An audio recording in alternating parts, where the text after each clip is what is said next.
In the opulent halls of the Winter Palace, surrounded by the grandeur of the Russian Empire, Tsar Nicholas II began his reign with the weight of history upon his shoulders.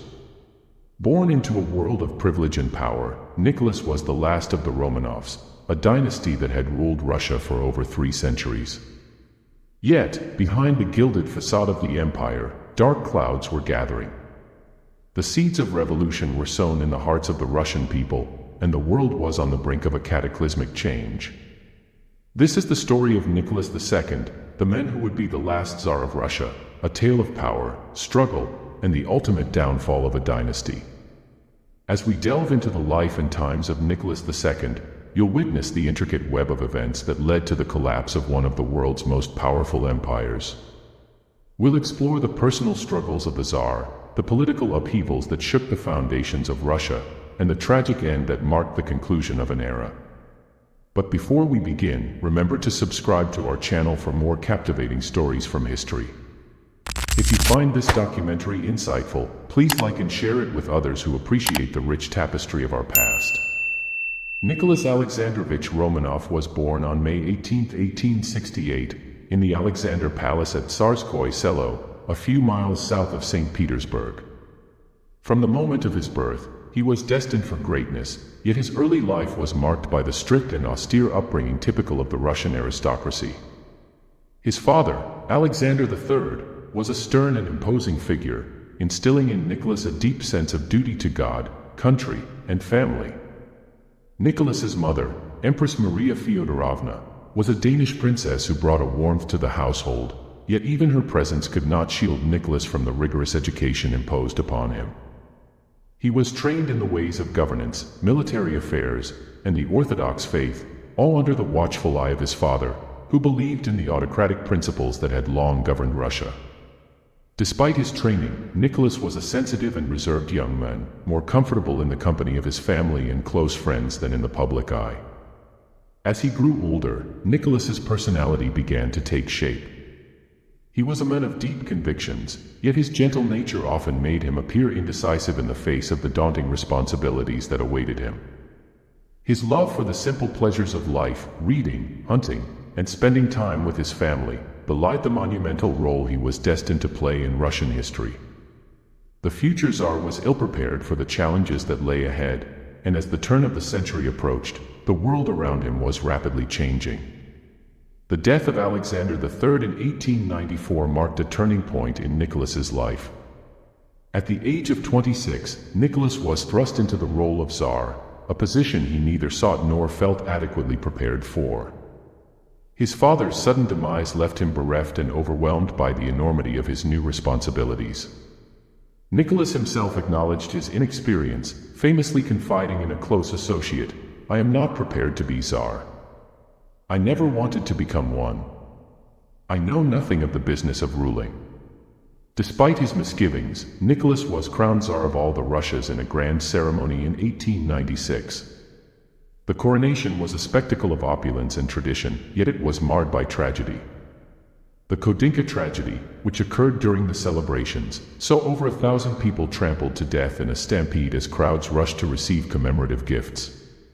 This disaster cast a shadow over Nicholas's reign from the outset, an ominous sign of the troubles to come.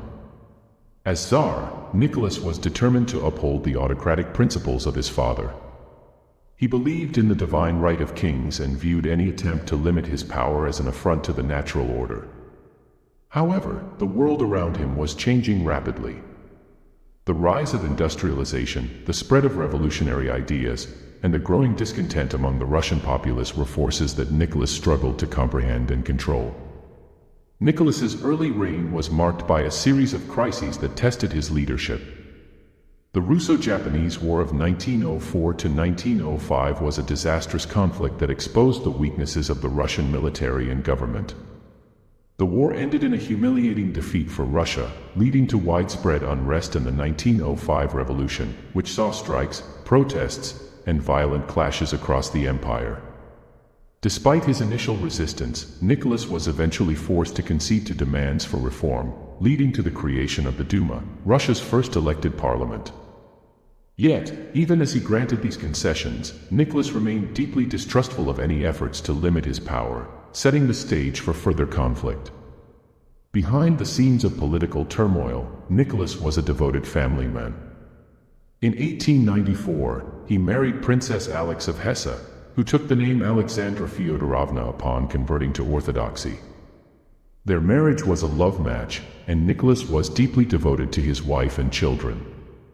The couple had 5 children, 4 daughters, Olga, Tatiana, Maria, and Anastasia, and 1 son, Alexe, who was born in 1904. The birth of Alexe was both a joy and a source of deep concern for the imperial family. As the heir to the throne, Alexe was the center of their hopes for the future.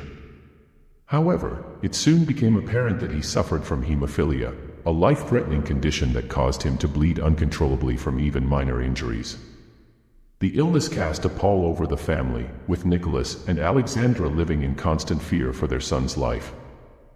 In their desperation to find a cure for Alexe, Nicholas and Alexandra turned to the mystic healer Grigory Rasputin. Rasputin's influence over the royal family became a source of scandal and controversy, further eroding the public's confidence in the Tsar's ability to rule. Alexandra, in particular, placed immense faith in Rasputin, believing that he had the power to heal her son. This reliance on Rasputin, combined with Alexandra's increasing involvement in political matters during Nicholas's absences, contributed to the growing perception that the Romanov dynasty was out of touch with the needs and concerns of the Russian people. The early 20th century was a time of great upheaval in Russia. The disastrous Russo-Japanese War, the 1905 Revolution, and the growing influence of socialist and revolutionary movements created an environment of instability and unrest. Nicholas's attempts to maintain autocratic control only served to alienate large segments of the population, including the intelligentsia, the working class, and even members of the nobility. The outbreak of World War I in 1914 marked a turning point in Nicholas's reign. Initially, the war rallied the Russian people around the Tsar, as nationalism and patriotism surged. However, as the war dragged on, the realities of the conflict began to take their toll. Russia's military suffered catastrophic defeats, and the war effort placed an enormous strain on the country's economy and resources. Food shortages, inflation, and the loss of millions of lives led to widespread discontent and despair. Nicholas made the fateful decision to take personal command of the Russian army in 1915, leaving the government in the hands of his wife, Alexandra, and her advisors, including Rasputin. This move proved disastrous, as Nicholas's absence from the capital left the government in disarray and further fueled the public's anger. Meanwhile, Rasputin's influence over Alexandra and the imperial court became a lightning rod for criticism, with rumors and scandals surrounding the Mad Monk contributing to the erosion of the Romanovs' legitimacy. By 1917, the situation in Russia had reached a breaking point. The February Revolution erupted in Petrograd, now St. Petersburg, as strikes and protests over food shortages and government corruption spiraled out of control. The Russian military, exhausted and demoralized by the war, refused to suppress the uprising, and the Duma called for Nicholas to abdicate. Realizing that his position was untenable, Nicholas II abdicated the throne on March 15, 1917, bringing an end to over 3 centuries of Romanov rule. Following his abdication, Nicholas and his family were placed under house arrest by the provisional government. Initially, there were discussions about allowing the Romanovs to go into exile, possibly to England, where Nicholas's cousin, King George V, reigned. However, these plans fell through as the situation in Russia deteriorated and the Bolsheviks gained power.